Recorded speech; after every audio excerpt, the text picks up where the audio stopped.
Students, तो हमने पिछले वीडियो में कैलोरीफिक वैल्यू तक पढ़ लिया था। आई होप आपने वो रिवाइज भी कर लिया होगा। अब हम आ जाते हैं अपने नेक्स्ट टॉपिक पे। तो हमारा नेक्स्ट टॉपिक है absorption of digested products. Absorption is the process by which the end products of digestion pass through the intestinal mucosa into the blood और लिम्फ। तो इसमें क्या बता रहा है, एब्जॉर्प्शन क्या है। एब्जॉर्प्शन एक प्रोसेस है जिसमें जो एंड प्रोडक्ट्स है डाइजेशन के, वो कहाँ से पास करते हैं, इंटेस्टाइनल म्यूकोसा से पास होके कहाँ पहुँच जाते हैं, ब्लड और लिम्फ में। It is carried out by passive, active और फैसिलिटेटेड ट्रांसपोर्ट मैकेनिज्म। तो किस किस मैकेनिज्म से ये ट्रांसपोर्ट होते हैं, पैसिव, एक्टिव और फैसिलिटेटेड। तो आपको पता होगा पैसिव में क्या होता है, कोई भी एटीपी यूज़ नहीं होती है पैसिव ट्रांसपोर्ट में। ये किसके होता है, अलोंग द कंसंट्रेशन ग्रेडियंट होता है। एक्टिव ट्रांसपोर्ट में एटीपी का यूज़ होता है और ये अगेंस्ट द कंसंट्रेशन ग्रेडियंट काम करता है। और फैसिलिटेटेड में क्या होता है, हमें चैनल्स की ज़रूरत पड़ती है। ठीक है, तो आगे बढ़ते हैं। Small amounts of monosaccharides like glucose, amino acids and some electrolytes like chloride ions are generally absorbed by simple diffusion. तो जैसे कि स्मॉल अमाउंट के जो मोनोसैकेराइड्स होते हैं, जैसे कि ग्लूकोज हो गया, अमीनो एसिड हो गए, और कुछ इलेक्ट्रोलाइट्स हो गए जैसे कि क्लोराइड आयंस, ठीक है, वो किससे एब्जॉर्ब्ड हो जाते हैं, सिंपल डिफ्यूजन के प्रोसेस से एब्जॉर्ब हो जाते हैं। The passage of these substances into the blood depends upon the concentration gradient. तो जो पैसेज है इन सारे सब्सटेंसेज का ब्लड में, वो किस पे डिपेंड करता है, कंसंट्रेशन ग्रेडियंट पे। However, some substances like glucose and amino acids are absorbed with the help of carrier proteins. ठीक है, तो हालांकि कुछ सब्सटेंस है जैसे कि ग्लूकोज, अमीनो एसिड, ठीक है, इनका एब्जॉर्प्शन कैसे होता है, इनके एब्जॉर्प्शन के लिए क्या चाहिए होता है, हमें कैरियर प्रोटीन्स, चैनल्स की ज़रूरत पड़ती है। This mechanism is called the facilitated transport. तो इस मैकेनिज्म को हम क्या बोलते हैं, फैसिलिटेटेड ट्रांसपोर्ट बोलते हैं। इसको आप अंडरलाइन भी कर लीजिएगा, ठीक है, बहुत इंपॉर्टेंट है ये यहाँ पे आपकी क्या है, फैसिलिटेटेड ट्रांसपोर्ट की डेफिनेशन है, यहाँ से आप पढ़ लीजिएगा। ओके, अब हम आ जाते हैं नेक्स्ट पैरा पे। Transport of water depends upon the osmotic gradient. तो वाटर का ट्रांसपोर्ट किस पे डिपेंड करता है, ऑस्मोटिक ग्रेडियंट पे। Active transport occurs against the concentration gradient and hence require energy. जैसे मैंने आपको पहले बताया था, एक्टिव ट्रांसपोर्ट में हमें किसकी ज़रूरत पड़ती है, एटीपी की एनर्जी की ज़रूरत पड़ती है। ठीक है, और एक्टिव ट्रांसपोर्ट में क्या होता है, ये अगेंस्ट द कंसंट्रेशन ग्रेडियंट काम करता है। Okay, various nutrients like amino acid, monosaccharides like glucose, electrolytes like sodium are absorbed into the blood by this mechanism. तो जैसे कि अमीनो एसिड हो गए, मोनोसैकेराइड जैसे कि ग्लूकोज हो गए, कुछ इलेक्ट्रोलाइट जैसे कि सोडियम हो गए, ये किससे एब्सॉर्ब होते हैं, एक्टिव ट्रांसपोर्ट की मदद से। ठीक है, ये अगेंस्ट द कंसंट्रेशन ग्रेडियंट काम करते हैं। Fatty acids and glycerol being insoluble can not be absorbed into the blood. Fatty acid और ग्लिसरॉल इनसॉल्यूबल होते हैं, इसी वजह से ये लोग ब्लड में एब्जॉर्ब नहीं हो पाते हैं। They are first incorporated into small droplets called micelles. पहले इनको किस में तोड़ना पड़ता है, हमने स्मॉल ड्रॉप्स, ठीक है, स्मॉल ड्रॉप्स में इनको तोड़ना पड़ता है और उन स्मॉल ड्रॉप्स को क्या बोलते हैं, मिसल्स बोलते हैं। Which move into the intestinal mucosa. फिर ये क्या करते हैं, इंटेस्टाइनल म्यूकोजा में मूव करते हैं। They are reformed into very small protein coated fat globules called the chylomicrons. तो काइलोमाइक्रॉन्स क्या होता है, ये भी बहुत बार पूछा गया है, बहुत बार। आप इसको अंडरलाइन कर लीजिएगा, इस वाली लाइन को स्टार मार्क कर लीजिएगा, ये बहुत बार आ जाता है और बच्चे समझ नहीं पाते काइलोमाइक्रॉन्स क्या होते हैं। काइलोमाइक्रॉन्स कुछ नहीं होते, फैट और ग्लिसरॉल, ये इंसोल्यूबल होते हैं, ये ब्लड में एब्जॉर्ब हो नहीं सकते इजीली। तो क्या होता है, बॉडी क्या करती है, इसको और फर्दर तोड़ती है, किसमें, छोटे छोटे ड्रॉपलेट्स में। ठीक है, और उन छोटे ड्रॉपलेट्स को क्या बोला जाता है, micelles.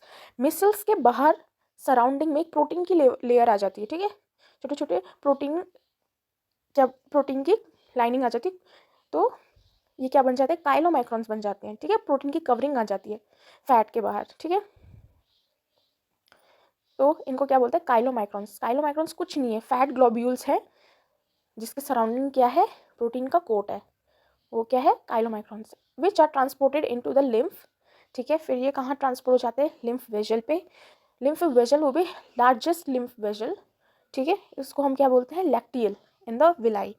These lymph vessels ultimately release the absorbed substances into the blood stream. तो फिर क्या होता है, ये जो लिम्फ वेजल हैं क्या करती हैं, रिलीज करती हैं किसको, एब्जॉर्ब्ड सब्सटेंसेस को, किसमें, ब्लड स्ट्रीम में। Okay, absorption of substances takes place in different parts of the alimentary canal. तो जो एब्जॉर्प्शन है सब्सटेंसेस का, वो एलिमेंट्री कैनाल के अलग अलग पार्ट्स पे होता है, जैसे कि mouth, stomach, small intestine and large intestine. However maximum absorption occurs in the small intestine. इसको भी मार्क कर लीजिएगा, maximum absorption of food occurs in small intestine. तो यहाँ पे ये छोटी सी समरी दी गई है टेबल के फॉर्म में। एक बार हम ये टेबल भी एक बार रीड कर लेते हैं। तो माउथ में किस किस चीज़ों का एब्जॉर्प्शन होता है? कुछ ड्रग्स का जो कि म्यूकोसा के कांटेक्ट में आते हैं, और टंग भी कर लेती है। हालांकि कुछ चीज़ें कुछ ड्रग्स टंग भी एब्जॉर्ब कर लेती है, और ये सीधा कहाँ चली जाती है? ब्लड कैपिलरीज में। स्टमक में किस चीज़ का एब्जॉर्प्शन होता है? वाटर का, सिंपल शुगर्स का, अल्कोहल का, ठीक है। स्मॉल इंटेस्टाइन किस किस का एब्जॉर्प्शन करती है? न्यूट्रिएंट्स का। और यहाँ पे डाइजेशन का कंप्लीशन होता है, final product of digestion such as glucose. यहाँ पे आपको पता है कि स्मॉल इंटेस्टाइन में फाइनल प्रोडक्ट्स बनते हैं, और मेजर एब्जॉर्प्शन स्मॉल इंटेस्टाइन में होता है, ठीक है। और जो डाइजेशन की प्रोसेस है वो भी स्मॉल इंटेस्टाइन में आके ही ख़त्म होती है। आपने पहले पिछली वीडियो अगर आपने देखी होगी तो उसमें आपने पढ़ा होगा कि कैसे डाइपेप्टाइड्स का एंड पेप्टाइड्स का, प्रोटीन्स का कैसे ब्रेक डाउन किया था, फैट्स का, कार्बोहाइड्रेट्स का, ठीक है। और जो उसके एंड प्रोडक्ट्स थे उसके ऊपर कौन काम करता है? सक्कस एंटेरिकस के एंजाइम्स काम करते हैं, और वो उसको फर्दर ब्रेक डाउन करते हैं उनके सिंपल सॉल्यूबल फॉर्म्स में, ठीक है।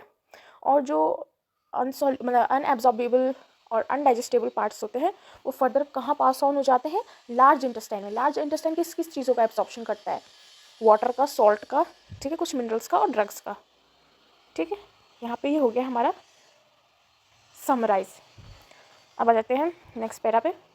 The absorb substances finally reach the tissues which utilise them for their activities.